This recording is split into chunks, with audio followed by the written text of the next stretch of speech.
How does the whole process work? Let's look at the one-way process first.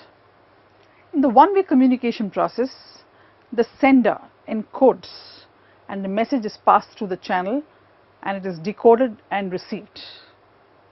But one notices that there is no feedback. The sender does not know whatever has been sent has been received the way it was supposed to be received.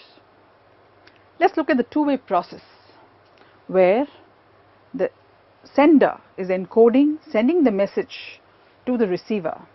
The receiver then decodes and there is a response which comes back to the sender, and hence there is certainly a verification that can happen whether what was supposed to be conveyed is what has been received, and if any rectifications have to be made, can be made. So a two-way process is a more effective way of communicating. What are the objectives or the purpose of communication? The objectives of business communication would include the following: to inform. The top management may want to inform the various levels downwards that there will be a change possibly in the ownership. That could be an example. To persuade.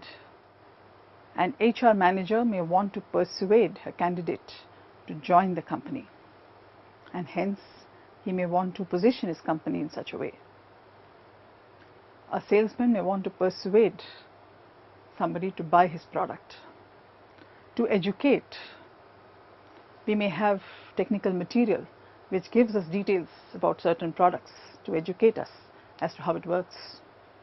To train, it may be verbal, it may be video based, where things are being said to help you learn.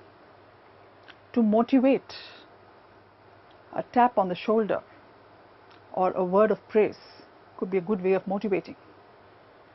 To integrate, I may want to, in a company when there are 4 divisions, I may want to have a communication exercise so as to integrate all the processes so that everybody is in sync with whatever needs to be done. To relate to what is happening, I need clear communication. To entertain, I think we've seen enough jokes and other things being said to entertain people, or singing, or sharing a story. Anything could be entertainment. Communication has unlimited scope which can be understood under 2 broad headings: external dimension and internal dimension. An external dimension involves, as far as a business is concerned, talking to its stakeholders, talking to its customers, talking to media. The internal dimension is where it needs to communicate within the business to its employees, to other people who serve the company. In addition to external and internal dimension, the scope of communication can be further expanded to include oral and non-verbal communication. Oral, when I speak; non-verbal, the gestures and everything that goes with it. Interpersonal, intrapersonal and mass communication, which we already spoke about. Human communication. Reading, writing, speaking and listening, which are all the 4 different skills that are used to communicate. Functions of communication. Information sharing. Why do we communicate? We communicate because we want to inform. Feedback. When we communicate, what is the response that we get? That is feedback.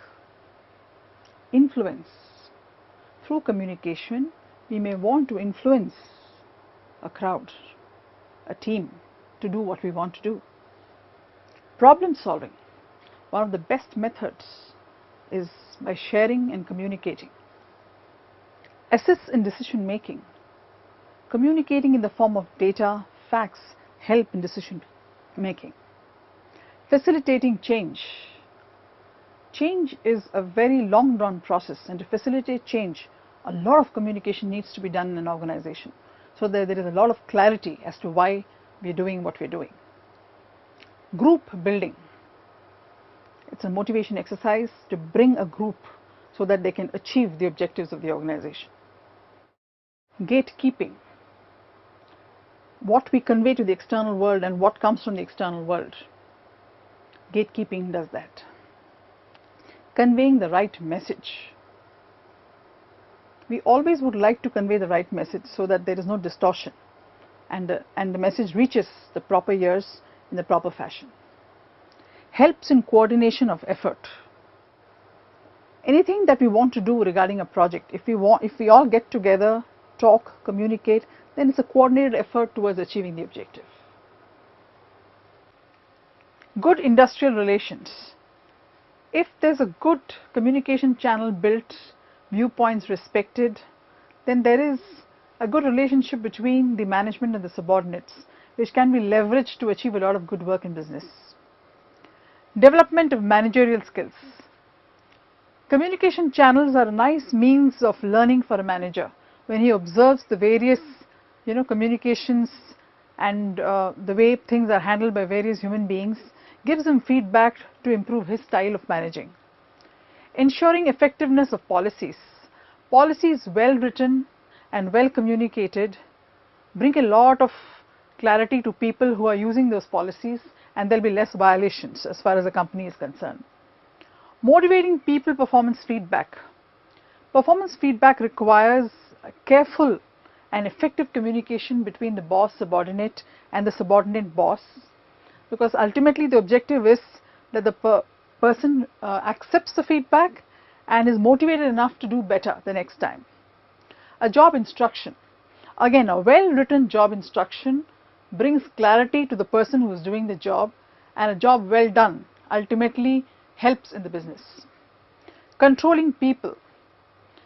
Data well written, captured on time, and when it is received by the manager, helps the manager to control his people, and if there are any deviations, to rectify the mistakes, if any. Spreading rumors, that's another channel of communication, and if we get to know about it, we can arrest it or use it to the advantage of the organization. Emotive functions. If we want to congratulate an employee for the good work done, we could call upon a meeting and congratulate in front of everybody. That's an emotive function that is also done through good communication exercises. Evaluation of communication effectiveness. How do we evaluate whether communication has been effective or not? I think the famous Chinese whisper talks a lot about how communication normally gets distorted. Fidelity of communication talks about that, saying when the communication is not distorted, then there is fidelity of communication. Economy. How in the least possible method we can convey what we want to convey. Congruence. There is a nice get together of the verbal and the non-verbal ways of communication, which increases the effectiveness of communication. Influence. Communication should be able to influence people. Relationship building. Relations are built because of effective communication, whether it is boss subordinate or whether it is husband wife, whatever it might be. Relationship building happens through proper communication.